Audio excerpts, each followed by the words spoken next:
Our next session, AI-ready grids, integrating hyperscale loads faster, cleaner, and cheaper. Please welcome to the stage Jackson Ewing, Director of Energy and Climate Policy, Nicholas Institute for Energy, Environment, and Sustainability, Duke University. Good afternoon, everyone, and thank you for spending the last session of the day with us. My name is Jackson Ewing. I'm the Director of Energy and Climate Policy at the Duke University Nicholas Institute. It's my privilege to chair this panel today on AI-ready grids, integrating hyperscale loads faster, cleaner, and cheaper. We're in the midst of a digital technology infrastructure revolution, and it's going to touch virtually all components of our society and our economy. It's going to lead to innovations that we can't even imagine at present and have the sorts of impacts that can be transformative for our energy systems and beyond. It also, paradoxically, requires an enormous amount of energy. And it does so at a time when many of our energy systems around the country are already in need of modernization, not least of all because of the requirements to onboard more renewable and low carbon energy to face the climate crisis. These are the sorts of things we're going to talk about in our panel today, and I'm really, really fortunate to have the lineup that we have. I'll begin by just introducing them briefly, and then we'll dive right in. To my immediate left, we have Caroline Golin, who recently became the CEO and founder of Envision Energy Advisors after spending 7.5 years as the global head of energy market development and innovation at Google. David Dardis is the Executive Vice President and Chief Legal and Policy Officer at Constellation Energy. Tyler Norris is the JB Duke Fellow for Energy Systems at the Duke University Nicholas School of Environment. And Jeff Bladen is the Head of Energy at Verrus and former Global Director of Energy at Meta. So, Caroline, let's start with you. You spoke recently about how data centers and energy infrastructure are too often treated separately, and rather than being planned together, and that the procurement and design models need to shift from the just-in-time to the long-term scale-based planning. So how do we make this happen? And how can we lead to large load integration that's faster as a result? Yeah. Well, thank you everyone for being here, and thank you for the time. What I've seen over the past decade really within the data center market is, a recognition that we are going from a get a cloud customer, build a data center, get a cloud customer, build a data center approach, which is really where the market was for many years, to recognizing that we are going to be building gigawatts of scale for many, many, many years to come. And so when you move into that space, you have to start thinking about countries at a single time, as opposed to one municipality within one state or one area of the country. You have to think at the country level of how you're going to plan gigawatts of deployed capacity. This is hitting at a time where I think the utilities across the country have been used to the model of get an industrial customer, sign an ESA. Get an industrial customer, sign an ESA. There was no large load queue. There was no real process to integrate gigawatts at scale, right? It was 1 or 2 applications a year. So both business models reflected each other and sort of are coming at this at an equal inopportune moment, right? So what I see is critical, I think, moving forward is a bigger and better planning approach. It's really just that simple. So when you think about procurement at scale, you're thinking across PJM, you're thinking at holding company level across utilities. If hyperscalers can be transparent about that and open up the books and work with their utilities, the utilities can then really see 1, 2, 3, 4, 5 years out how many gigawatts they're dealing with, as opposed to this put in an application service, put in an application service. So it's part of this opening up the process together. I think the other thing that I really see that's critical is understanding that I know we'll talk about this today, but what the hyperscalers' role is, what data centers' role is in leading to that capacity addition. And that looks like opportunities of new flexibility. I think that looks like opportunities of joint procurement, joint investment. But it really has to start with a fundamental new approach to planning, which puts load and capacity growth from the industrial sector at the forefront and opens up the entire book and sort of how you meet that, which is radically different than how we've ever done it before. It's just sort of one person in the door at a time, and now you got to fit thousands of people at once, and you have to change the way you look at planning. Yeah, thanks. That's a great context setter. And David, I think you're living this reality on a day-to-day basis. Your organization delivers power to meet these large load growths, and your role has you navigating a lot of the complex regulatory environments, some of which we just heard about, in order to do so. So what levers of policy, subnational or national levels are needed to meet growing demand, and how do you do that while also pursuing some of your environmental reliability and ratepayer goals? Yeah, it's a huge challenge. And if you break this down, maybe just take a case example. We're living this every day in PJM, which is where most of our assets reside. And this is where the issue is really joined in a pretty intense level. And I also think about this for the next 5 to 7 years, and we're really trying to deal with this near-term challenge of load growth, prices, and still protecting the market is kind of the intersection we're trying to achieve, and also be wary of the sustainability goals long term. And I really think of 3 things that are coming to mind that we're working on. The first, and this might not be a surprise, coming from the largest nuclear owner-operator in the United States, we have to protect and preserve the existing nuclear fleet, which provides over 20% of the power to PJM today. And just a handful of years ago, we were shutting down nuclear reactors prematurely, and we have to protect those. So there's a good news, bad news story about this. First, most recently, Congress in the Big Beautiful Bill reaffirmed its commitment to the nuclear production tax credit. And that's essential for the existing nuclear fleet to continue to operate for the next decade and beyond. That's fully supported by Democrats under the IRA and 100% supported by Republicans in BBB. So really a tremendous accomplishment. The bad news side of that story is there's a lot of discussion at the state level of policies which go the opposite way and frankly threaten the existing resources. Concepts like vintage pricing, rate-based generation, re-regulation, all those things put downward pressure. They're massive political interventions in competitive markets, and what that does is threaten existing resources like nuclear. We can't spend the tens of billions of dollars necessary to relicense our nuclear plants if anytime there's a little blip in supply-demand fundamentals that the state policymakers decide they got to change the rules of the game. So that's a big one. Second, we have a huge issue around load forecasting.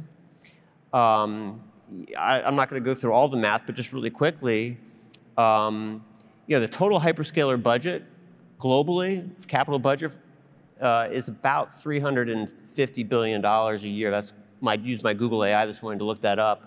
A 1 gigawatt data center costs about $35 billion to build. If you count the chips plus the balance of plant, that's rough numbers. That's close enough for lawyer math.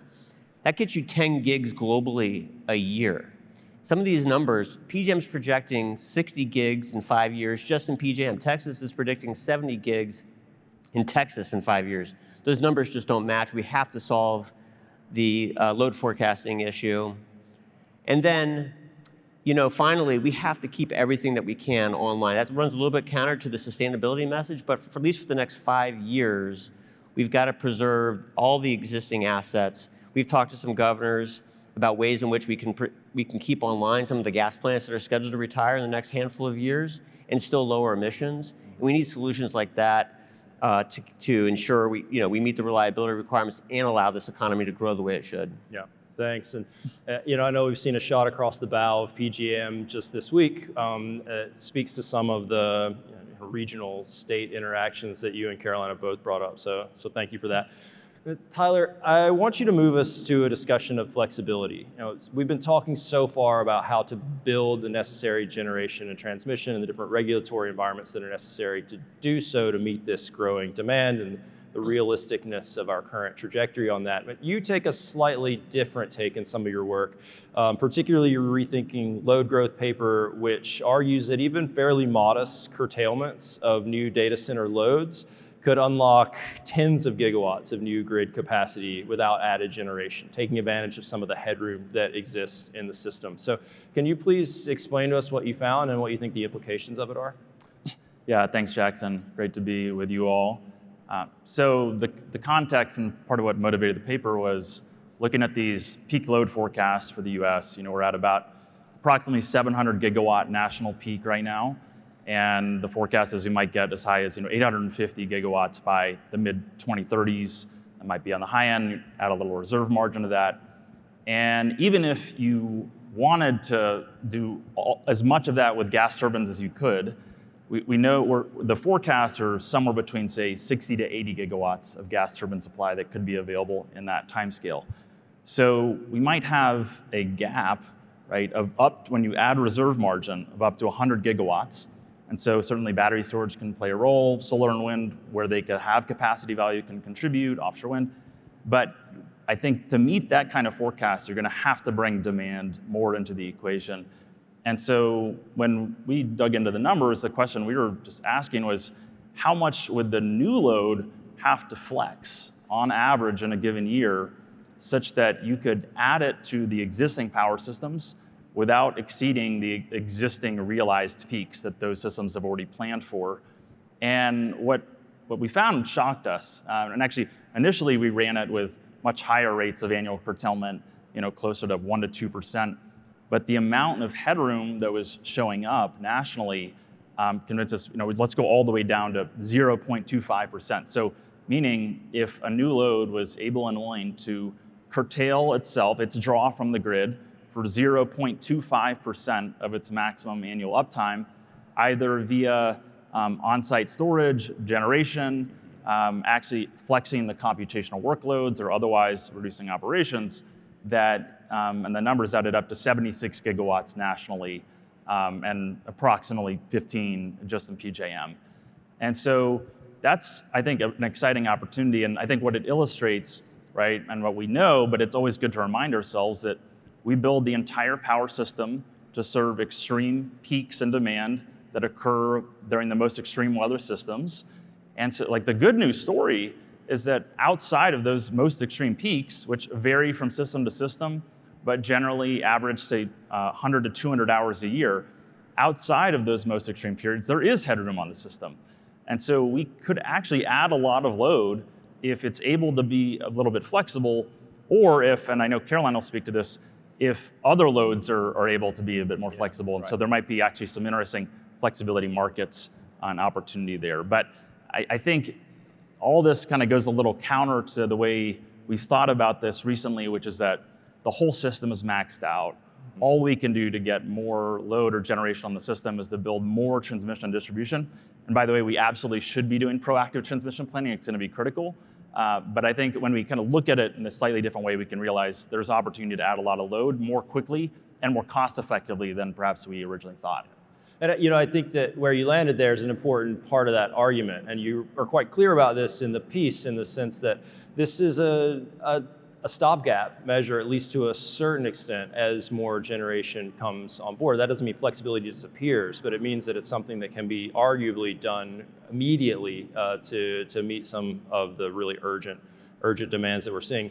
Jeff, this dovetails quite closely in some ways with your business model at Verrus, and Tyler referenced some of what the flexibility infrastructure would need to be. That's what you are building. So can you tell us a bit about some of Verrus's innovative physical design solutions, batteries, microgrid-like electrical networks that can enable the kinds of flexibilities? And beyond that, what sort of technical and regulatory or contract innovations are really needed to see that scale up further? Yeah, thank you, and thanks for the chance to be here. I appreciate that. I'll make a quick side note, which is before I was at Meta, I spent about half of my career leading parts of markets and operations at two big grids, PJM and MISO, and I have to say very clearly that we have to build more transmission. So I just want to get that out of the way. We have to build a lot more transmission. I have a t-shirt at home that says no transition without transmission. I believe that. So the world that Tyler described in theoretical terms, Verrus was founded to be the physical manifestation of what it looks like to actually extract this extraordinary amount of energy that is essentially being left untapped by the assets that already exist, the backbone transmission and the generating fleet in the US and really in other parts of the developed world are left untapped a third of the time. I mean, some very, very large number of megawatt hours are left untapped. And we were founded back in 2023 with this in mind. How can we do two things? One, make the grid way more efficient, which harkens back to my life in the big grid world of if we can get the demand side to flex, we can be way more reliable, way more affordable, and much more sustainable over time. How can we do that in a way that recognizes one of the great challenges for data centers, which is a desire not to have the workloads inside the data centers be compromised. And the reason for that is that these are massive capital assets, as David was alluding to, and the notion that you would build a massive capital asset and then underutilize it sort of runs counter to the whole premise. And so Verrus was founded with two big fundamental innovations. One focused on inside the campus, how to make the campus data center far more efficient, where traditional data centers might be somewhere in the 65% load factor, meaning they're using about 65% of the megawatt hours they're reserved for them, which is actually not that far off from what the big grid does. Our data centers will use something like 90% of the megawatt hours reserved for. So far more efficient inside the data center, getting more megawatt hours of compute out of the same megawatts of interconnect. And then the corollary to that is that internal innovation unlocks our ability to be flexible in the way Tyler was describing, which is for hundreds of hours of the year, which is actually exceeds the 0.25% that Tyler was describing. We can be flexible for the utility to shave off those peak periods and really just consume during the rest of the year when there's plenty of excess energy. And those two fundamental innovations will allow us to do what we really have to do right now, which is to get more out of the grid we have while we're building the grid we need. It's the only way we're going to even come close to meeting this transformational time in our economy. And I am a big believer that there is huge value creation in front of us for all of society in this emerging new technological capability. But we're going to be constrained in actually unlocking that, but for these innovations. Yeah. And we're excited to be headed towards developing these new kinds of data centers, and looking forward to finishing this conversation. Yeah. Can I just add really one additional? Yeah. I have the same T-shirt somewhere at home, and I think the other T-shirt that we all need is like we need to keep investing in clean, firm options. Yes. And to your point, this can be seen as a bridge there. And one of the worries from my side, at least, is that if we don't tap into the demand side, we may actually overbuild on gas in a way that actually could crowd out some of the clean firm options that we want to scale in the 2030s. Yeah. And that actually is sort of what happened in the early 2000s when we went a little too long on gas. Thanks. Carolyn, you have a slightly different take on this flexibility thesis, and I want to give space for that. And particularly, Tyler teed up, you might see flexibility outside of the data center users. So I'd love to hear you explain that, but also, just as importantly, what do we need to know about the computing needs of data centers and what the barriers to curtailment are in many instances? Yeah. So if you look at the data center market, you sort of have three major segments, right? Hyperscalers make up about 60%, 60-70% of the market of load growth, at least it's coming into this country. You've got colo providers, and you've got enterprise providers. I want to take the hyperscalers for a second. These are your big tech companies that are always in the news and always blamed for everything. So that was a joke. Okay. So these are the companies that are building 1, 2, 3, 4. Sam Altman is announcing 10 gigawatt data centers.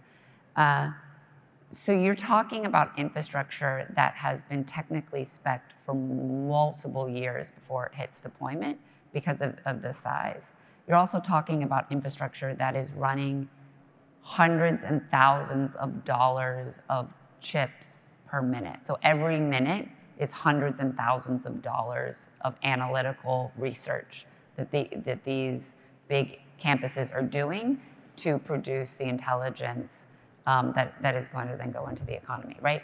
So when you think about the value add of flexibility for someone who's saying, I'm going to stop hundreds and thousands of dollars of research for a couple of minutes to an hour, there isn't a market signal in the country based on what we currently value and energy prices that is going to meet that cost signal. So essentially, the opportunity cost of being hyper flexible for these large data centers that are AI training data centers is not there right now. There is a benefit if it means that because they are flexible, they can get online quicker, right? So that they can actually get to the capacity that they want, because as Tyler said, headroom planning in this country is very risk averse, right? And so I think that if it means you can get online faster, then that's great. There's a value add there. To the degree that we have a marginal speed or marginal cost for speed to power priced yet, we don't have that.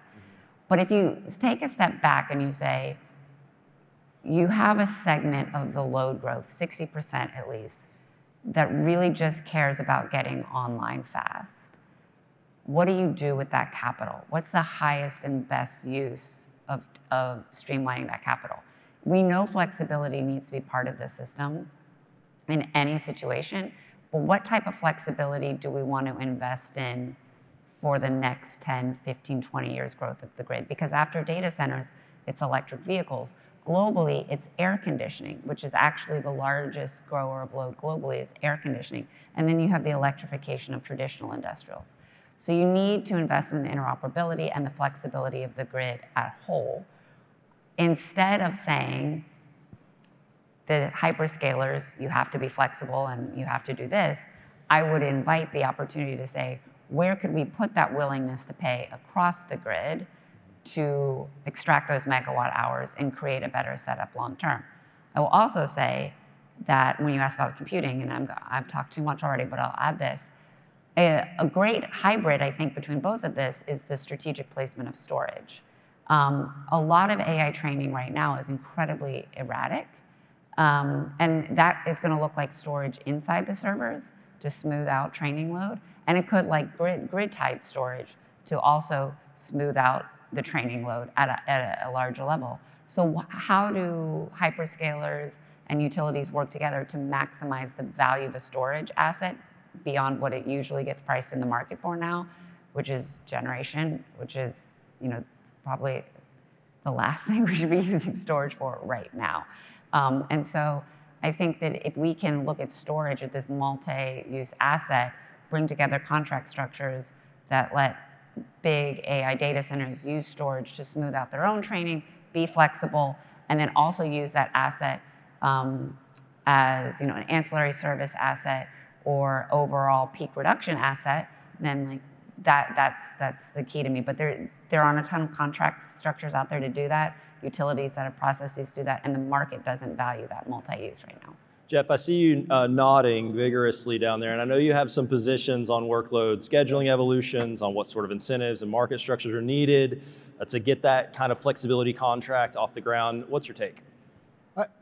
I think Carolyn said it incredibly well, which is, as we're doing at Verrus, we're using batteries like the Swiss Army knife that they truly are in the electric system to deliver massive improvements in the efficiency of the data center itself, but also then provide the grid the kind of flexibility it needs. Not every data center is going to be set up to do that, nor should we expect it to, as Carolyn said.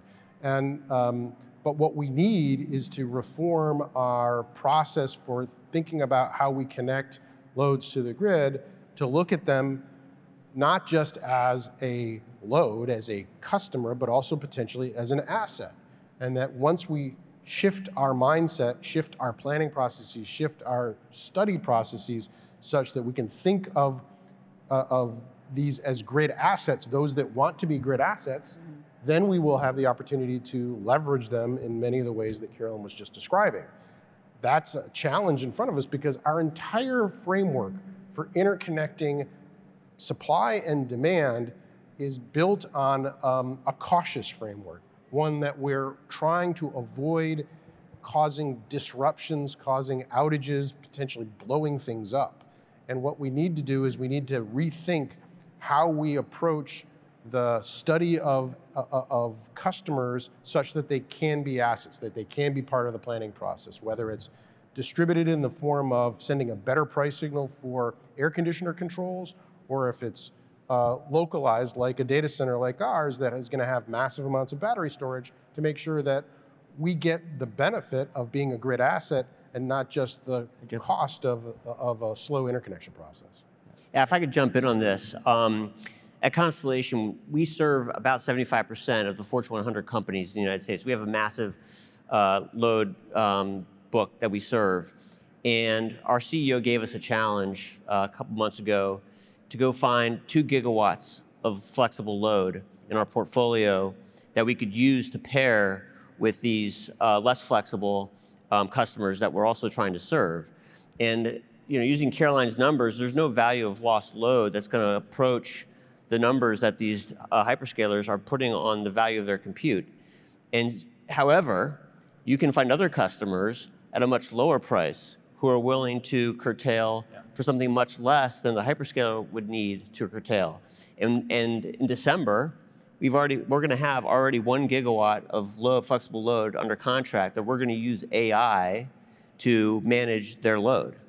And get another gigawatt, that's a huge benefit to the system, and there's more available. So that's really the type of solution that we're working with our customers on. It's a virtual data center flexibility product. Yeah. I want to stick with you on that, David. I mean, what went into the coordination for matching up those 2 loads and creating that kind of flexibility you just described? And also, maybe a slightly related note, how do you manage those sorts of arrangements and others in terms of service tiers and the different kinds of firm and non-firm power that are at play here? Yeah, I mean, it's when you've got a large enough portfolio, you have a lot more options to match the time use of the customer, and you can really clip the peaks on the system. Using the Duke study, I mean, the 0.25 number is pretty interesting. The number that's always in my head is half of 1% in PJM. You could add 18 gigawatts of new load to the system if you believe this study, which we do. And so there's, just an incredible amount of value that can be provided to the overall system by working with these customers. And it is going to require a big technological solution to solve that match between the data center load and the other non-data center load, but it's available to us today. Yeah, thanks. We're running short on time. We are the last panel, so I'm going to take the luxury of maybe spilling over just a minute or two, but we'll be respectful of your time. I'd like to hear from everyone just some wrap-up comments about maybe what we didn't touch on that's front of mind for you, and particularly what are the most important priorities that you see in your respective sectors over the remainder of the decade in particular, and then 2030 and beyond. Jeff, let's start with you and just move towards me. I think we have to be mindful of the potential opportunity in front of us to have a transformational technology that won't just change our economy, but in all likelihood, based on some studies I've seen, will make our ability to transition to a cleaner economy much, much faster and more efficient. And so unlocking the capacity to drive this innovation forward isn't, as some would describe it, a cost to our environment, potentially a huge benefit to our environment. So I don't want to lose sight of that as we think about what does it take to actually power these kinds of data centers. Having said that, it doesn't mean we should do it inefficiently. It doesn't mean we should do it unsustainably where we are able to make good choices. And that's the other side of this coin, which is, as I said earlier, we need to do everything we can to get more out of the grid we have while we're building the grid we need or want. And that looks like extracting all of this unused capacity as much as we can, while we're also building all that transmission that's going to allow us to bring new sources of energy to the market. And ultimately, we also need to fundamentally reshape how we think about the grid connection process, both on the supply and the demand side.